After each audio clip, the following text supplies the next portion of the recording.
Halos maiyak na lang si Coach Tim Cone sa nangyari sa Ginebra. Inalat malala si Justin Brownlee. Nag-backfire ang ginawang depensa ng Ginebra kay RHJ.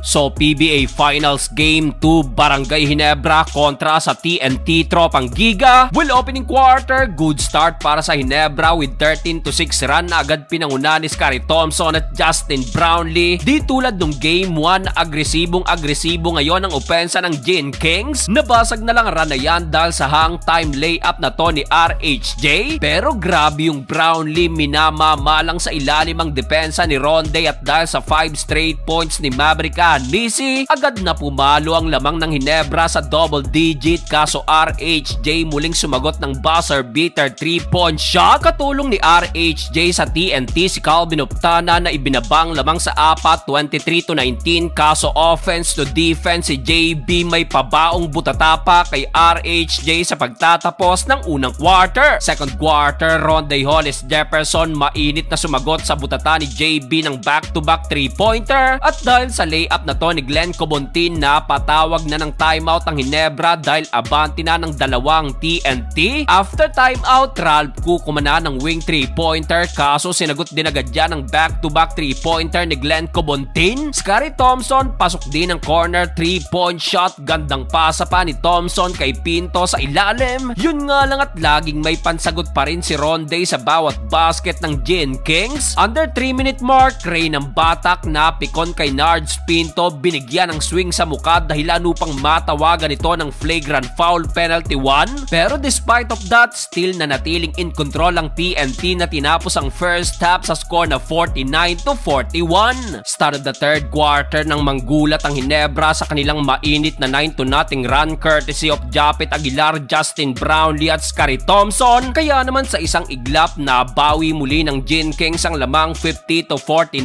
Mukhang nadinig ang dinadasal ni Coach Tim Cone sa bench. Di pa natapos dyan ang run ng Ginebra at dito finally nagparamdam na rin si RJ Abariento sa kanyang unang tres. Pinagchatcha pa ni Stephen Holt sa kanyang mid-range jumper itong si Ronde Hollis Jefferson. Kaso matapos lumabang ng 6 ang Ginebra, heto't may bawi na naman ang back-to-back 3-pointer si RHJ at Calvin Optana. Scottie Thompson naman, grabe ang athleticism, lumilipad sa kanyang mga putback at mga rebounds. Yun nga lang at pumapasok itong binibigay ng Ginebra na open space kay RHJ sa 3-point area. Pero dahil kay Maverick Anisi na ibaba ng Gin Kings ang lamang ng TNT sa isa, 72-71, end of third period. Fourth and final quarter, TNT naman ang may magandang simula with back-to-back 3-pointer mula kay Jason Castro at RR Pogoy. Vintage the Blur again, inangat pa sa 8 lamang ng TNT. RHJ naman natawagan ng offensive foul ng masiko si Justin Brownlee, pero napaluhod at napareklamo pa dyan si Coach Chot. Di nagustuhan ang tawag ng referee. Under 3-minute mark, heto't pasok na naman ang binigay na open space kay RHJ. Pang-6 na tres na to ni Ronde, palo ang lamang sa double digit. Bukod sa outside shooting ng TNT, mas nakasakit pa sa Ginebra ang napakaraming sablay sa kanilang free throw lane. Struggle malala pa si Brownlee, kaya sa uli heto't halos maiyak si Coach Tim Cone sa nangyari at makukuha ng Tropang Giga ang kanilang ikalawang sunod na panalo.